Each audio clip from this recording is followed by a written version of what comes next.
Good morning all of you. Today in 11th class chemistry, आज हम 11th class chemistry chapter आपका hydrocarbons और part है 10। आज हम 11th क्लास केमिस्ट्री के चैप्टर हाइड्रोकार्बन्स में आज हम पढ़ेंगे केमिकल प्रॉपर्टीज। क्या पढ़ेंगे? Chemical properties.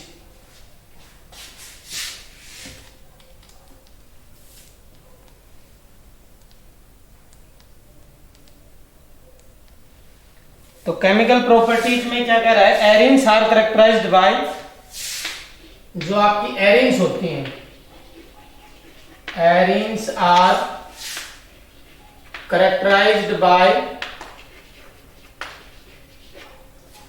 Electrophilic substitution reactions.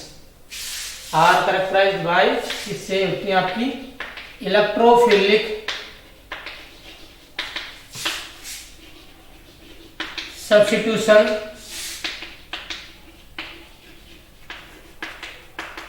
Reactions. जो आपके एरिन्स है वो किससे कैरेक्टराइज होती हैं? By electrophilic substitution reactions. और जो the common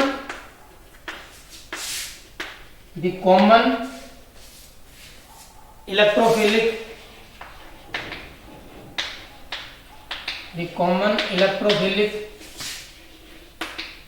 substitution reactions are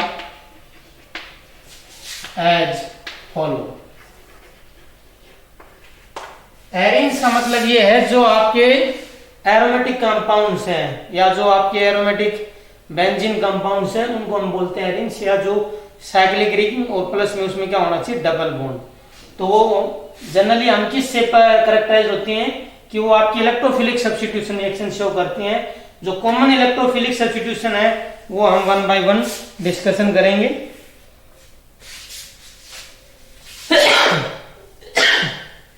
sorry,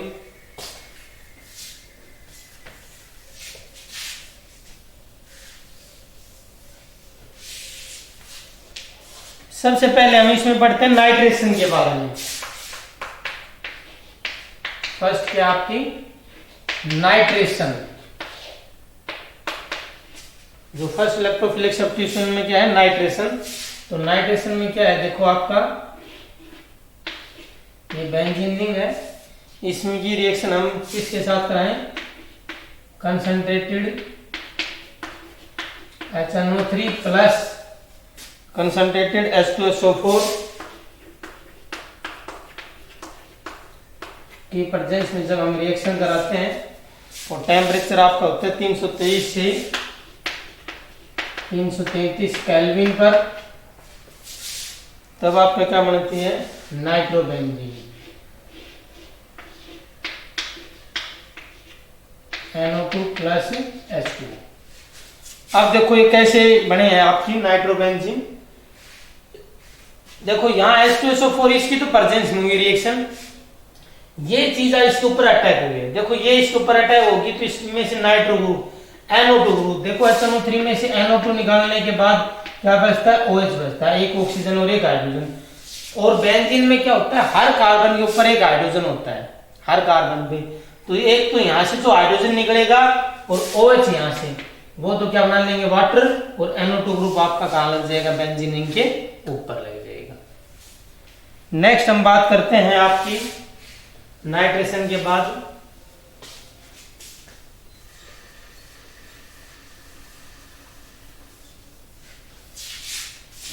halogenation.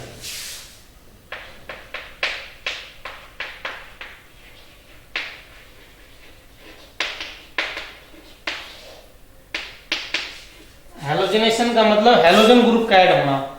जैसे ये है आपकी, देखो जैसे ये बेंजीन रिंग है, इसमें हमने Cl2 ग्रुप को ऐड किया है किसकी प्रेजेंस में? अनहाइड्रस AlCl3 की प्रेजेंस में। तो अनहाइड्रस AlCl3 की प्रेजेंस में देखो क्या होगा आपका? एक Cl प्लस HCl। तो देखो बेंजीन की रिएक्शन हमने किसके साथ करवाई? क्लोरीन Cl2 अनहाइड्रस AlCl3 की प्रेजेंस में। तो देखो इस क्लोरीन ने यहाँ अटैक किया, तो यहाँ से जो कार्बन, देखो बेंजीन भी मैंने बताया हर कार्बन के पास एक हाइड्रोजन होता है, तो बेंजीन हमेशा 4 से ज्यादा बॉन्ड नहीं बनाता, सॉरी कार्बन।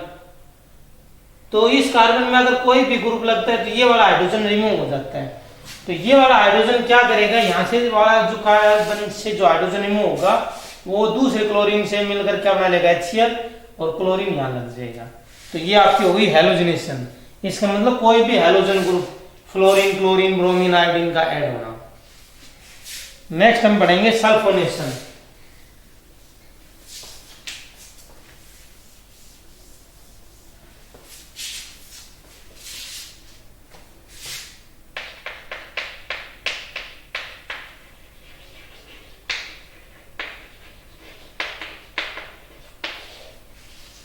सल्फोनेशन देखो इसमें क्या है,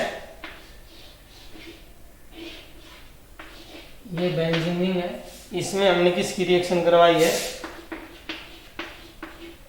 H2SO4 SO3 fuming sulphuric acid, fuming sulphuric acid. Fuming sulphuric acid की प्रेजेंस में इसकी हम क्या करते हैं, हीट करते हैं, तो देखो क्या बनते हैं आपके प्रोडक्ट, SO3H प्लस H2O। तो देखो इसमें क्या हुआ है, हमने बेंजीन की रिएक्शन किसके साथ करवाई, फ्यूमिंग सल्फ्यूरिक एसिड के साथ। ये फ्यूमिंग या इसको हम ओलियम भी बोल देते हैं। तो क्या होगा, देखो इसमें आपका SO3H ग्रुप, SO3 और एक जहां से हाइड्रोजन निकलेगा वो SO3H बना लेगा, ये H2SO4 एज इट इज बाहर निकल जाएगा। या हम ये एक प्रकार से इसमें कह सकते हैं कि H2SO4 में से SO3H ग्रुप निकाल लो आप, तो क्या बचता है, एक ऑक्सीजन एक हाइड्रोजन, वो इस हाइड्रोजन के साथ रिएक्शन करके क्या बना लेंगे, वाटर। तो ये तो थी आपकी सल्फोनेशन। सल्फोनेशन का मतलब सल्फाइल ग्रुप SO3H का ऐड होना।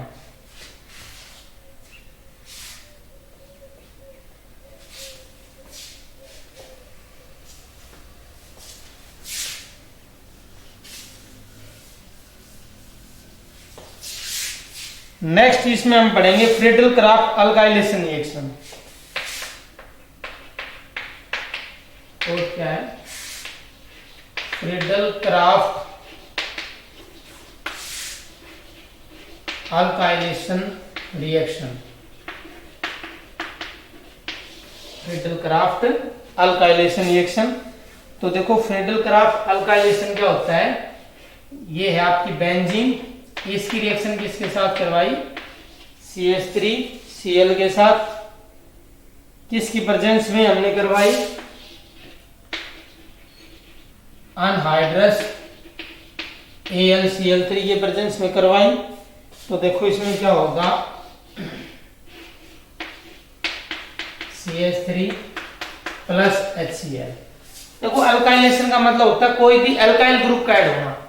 जैसे यहाँ बेंजीन पे हमने CH3Cl का एडिशन करा है, तो यहाँ CH3 या इसकी जगह C2H5Cl भी हो सकता है, या CH3CH2 CH3 मतलब C3H7Cl भी हो सकता है, कोई भी अल्काइल ग्रुप। और तो उसका और कोई भी जैसे क्लोरीन, ब्रोमीन जो भी हो सकता है। तो इसमें क्या होगा, यहाँ से जो हाइड्रोजन निकलेगा वो तो इसके साथ रिएक्शन करके प्रोडक्ट HCl, HBr या HI, और ये वाला अल्काइल ग्रुप आपका बेंजीन रिंग के ऊपर आ जाएगा। तो ये थी आपकी Friedel Crafts alkylation reaction.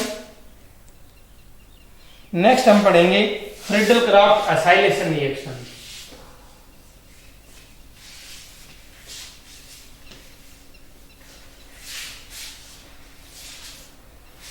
Fifth आपकी Friedel Crafts acylation reaction.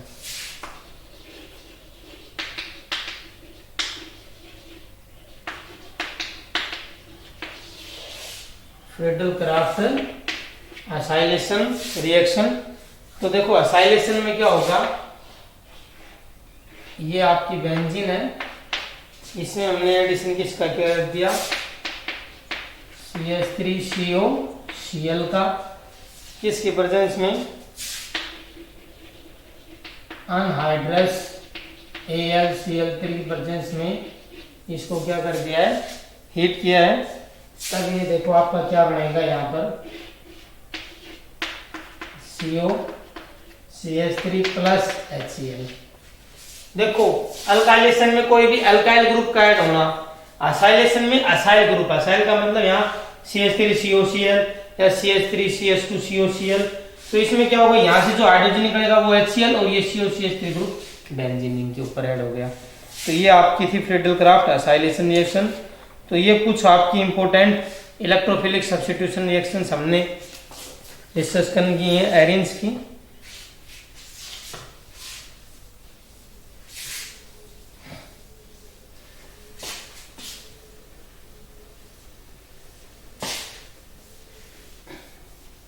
Next हम पढ़ेंगे direct influence of A functional group.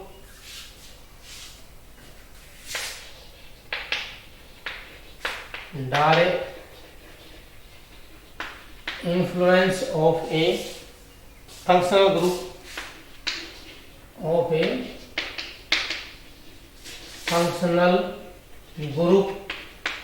In mono substituted benzene,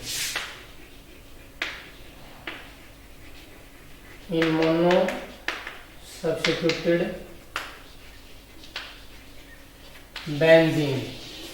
direct influence of a functional group in mono substituted benzene, कि अगर आपका कोई भी फंक्शनल ग्रुप या benzene के ऊपर प्रेजेंट है तो उसका इनकमिंग ग्रुप के ऊपर क्या इफेक्ट पड़ेगा, तो वो क्या कहलाता है direct influence.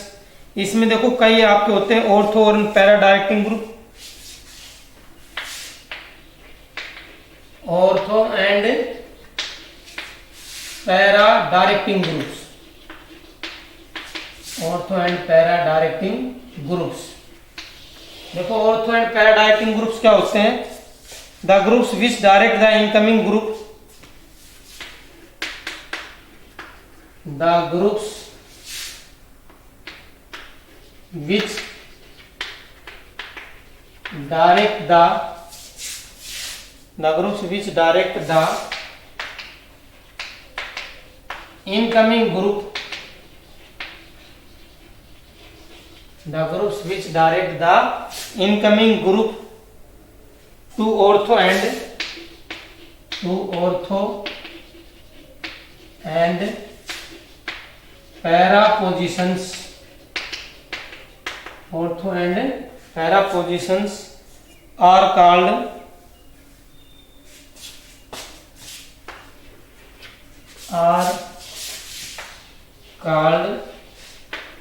ortho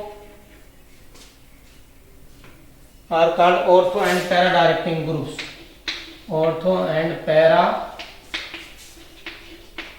directing groups। for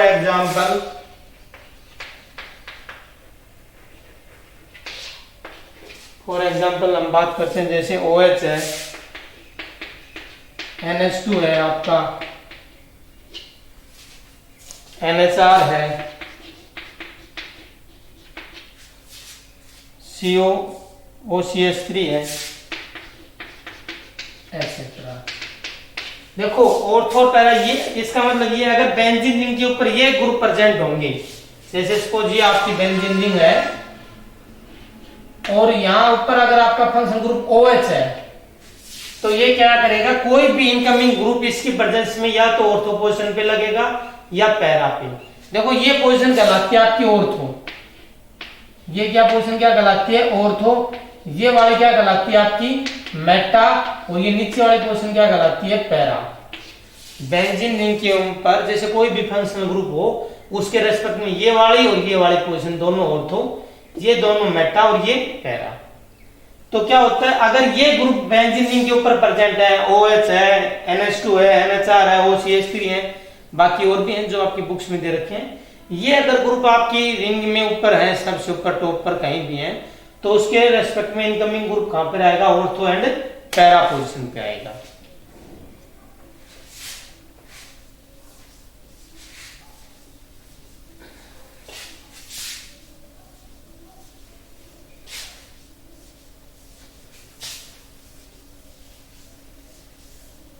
next जो आपका आता है वो आता है Meta directing groups. Meta directing groups, Meta directing groups क्या होते हैं? The groups which direct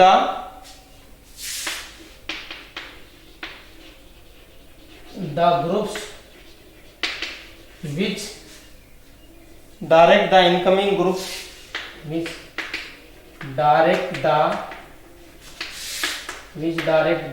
incoming group, which direct the incoming group to meta position. The groups which direct the incoming group to meta position are called meta directing group, are called meta directing groups. For example,